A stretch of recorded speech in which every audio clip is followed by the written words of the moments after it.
also favorite players that give you a high amount of medals that are pretty easy. Unfortunately, when you favorite them, most likely their medal counts are going to go down. So we have this guy right here who's giving 300 medals. If we click on the circle right there, it's going to bring up his stat page.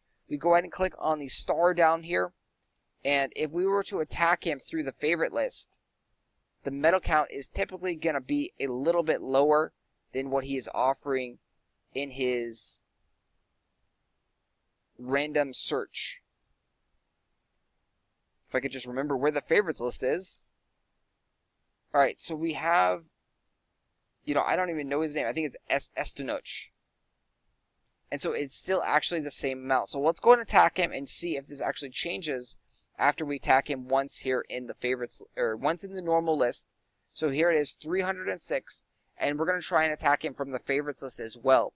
They may have changed this. This was something that did happen before, is that if you favorited someone, that their medal values did go down, and you would get more medals by attacking via the random matchmaking system. Favoriting is still a really, really great way to do it, because you can favorite anyone. And if you know someone that's giving out an open base or an easy base in the high levels, you can go and attack them freely and take those easy medals to help you win those tournaments a lot quicker. The other big secret about winning, and unfortunately, I'm accidentally spawning out a ton of archers, which is not what you want to do. You want to spawn out a ton of knights. So I clicked the wrong button, spawning out knights or archers instead of knights. It's not gonna matter too much. Once we start getting a huge zerg of troops, it's pretty much all she wrote here. This will be a little bit slower than our other videos, because the archers, they do have a slower amount of DPS compared to the knights. And the archers themselves are actually a little bit slower than the knights. They don't run as quick. You can see these knights, they've already caught up to the king. They're already way ahead of those archers.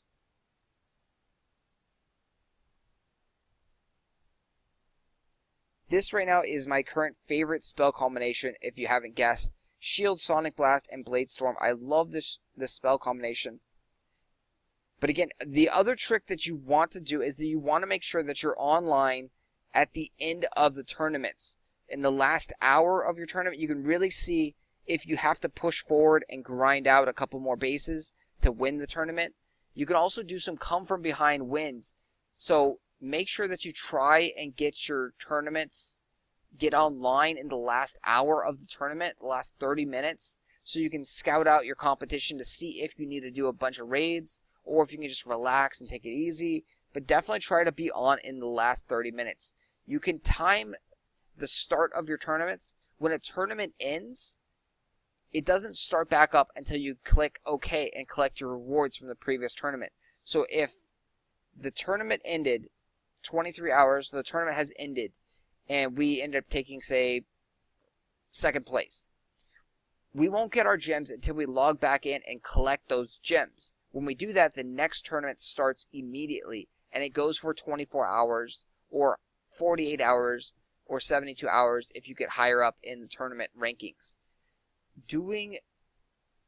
Stalling and not turning the game on and not collecting your reward until you're ready to play is a great tactic. It can also give you the advantage at the end of the game. So if this tournament, for some reason, ends at, like, say, 6 in the morning, and I don't log in until 11 in the morning to collect my reward, the next tournament is going to start at 11 in the morning for me, and then it means it's going to end at 11 in the morning.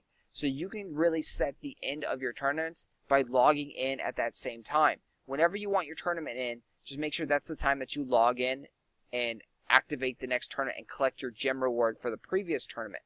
So again, make sure that you are on, because if you are, say, this person right here, King 1013, and there's only 26 minutes left. We'll get rid of this. We'll say there's only 26 minutes left.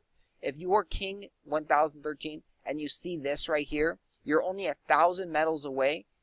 You can do 3 or 4 raids really quick in 25 minutes. You can probably do about 8 raids in 25 minutes. And each of those raids, you can get at least 300 medals pretty easy. So he can jump all the way from 599 to like 3,000 medals and jump way up to first place in a matter of 25 minutes. So being online at the end of the tournament, it can really make or break if you're going to win the tournament. So the strategy is, of course, to be online at the end of the tournament.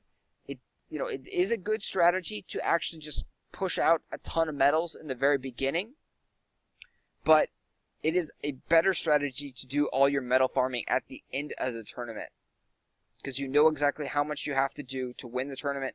So let's go take a look here at the favorites. Remember, he was giving us 306 medals, so he's gone down slightly, not very much, 297 medals.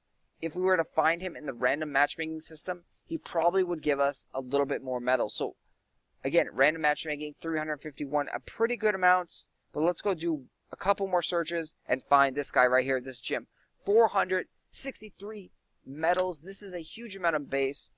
We can go and attack him, and we shouldn't really have any issue because the Knight spam with the shield spell is just godly. It's overpowered. It's really, really good right now.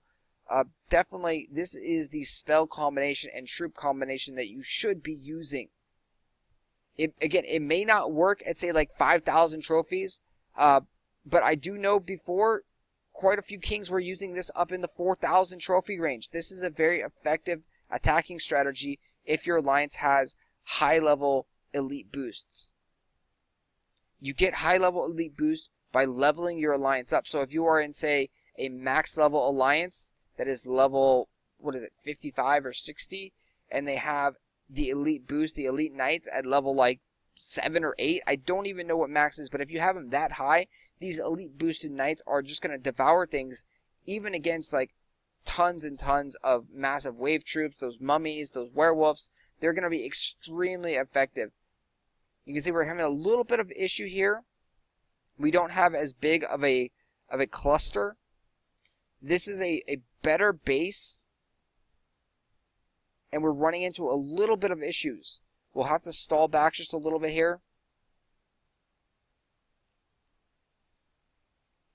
He had a good choke point that is stopping a lot of our troops. We're going to need to bring out a couple more archers. Once we get to the choke point, it's going to be all she wrote. This is going to be game over right here. We're going to bring out a couple more archers. We're going to use the Scream so we get rid of the Froster slowness. And you can see he did a good wave combination there. Tons of Paladins. One Froster at least in each wave. This base would be extremely powerful if they had the elite boosted Paladins on. Gargoyles are the one thing that you want to watch out for when you're using the Knight Rush or the Knight Spam. Because as you saw there, it blew up a lot of our knights. If you were fortunate enough to get the elite boosted mummy, and it looks like we're going to go down here actually, guys. We're going to sit here, chill up. We got enough for our shield spell, and we're just going to focus everything we have on the castle gate. Try and take this thing down. Alright, so very, very close right there. Whew! Missed one or two towers, but not bad. We got 400 and something medals. A very, very good raid. His defense is good. His waves were good. A decent amount of loot right there. Huge amount of medals. That's going to vault us way up into the top of those tournaments. So yeah, so if you have any other questions, post them down below. Thanks for watching, guys. Definitely like, share, subscribe. If you want to join our alliance, we are taking anyone that wants to join right now, but we do ask that you get to 50,000 donations, which is only around 150 gems. So that's winning a couple of these tournaments, and then you can have 50k donations and really help out any alliance that you want to choose. And we are going to actively have the elite boosted knights and archers up for a good while now in our alliance. So come on over. It's Wyverlution. Send me a friend's request on Facebook as well. Jason Wyvart is the Facebook name, and we'll get you into the alliance group chat as well. Thanks for watching, guys.